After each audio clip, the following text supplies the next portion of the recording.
Hi. According to Microsoft, the average user of Microsoft Outlook receives between 100 and 120 emails per day. These statistics may show the numbers which are slightly higher than reality, but it clearly means that sending and writing emails is an important part of our usual working day. And being efficient in this element is extremely important.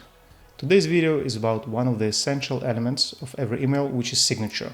Let's jump to Outlook. There are a few ways how to enter the signatures menu. The easiest one would be to simply go to the home menu, push the new email button, and here you will see immediately the signatures menu. You need to push it.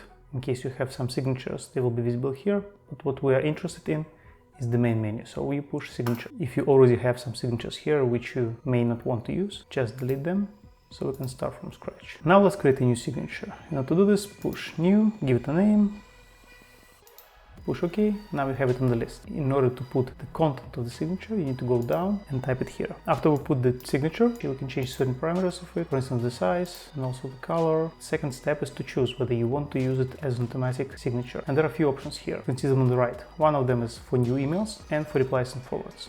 Let's use it as the main option for the new emails.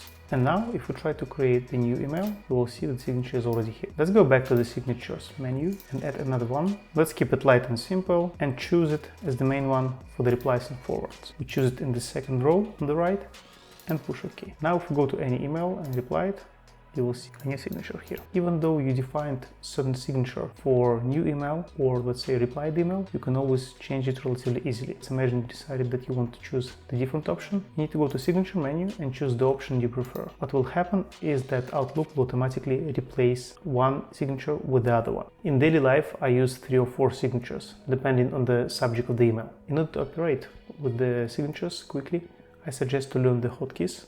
The hotkeys combination will lead you to signatures menu, and then you can use arrows on the keyboard to jump between the options, or you can simply use the mouse and choose whatever you prefer. This is very helpful, especially when you need to change the signature in the existing email. You simply go to this menu and change it to the other one. That's it for today. Thank you and see you in the next one.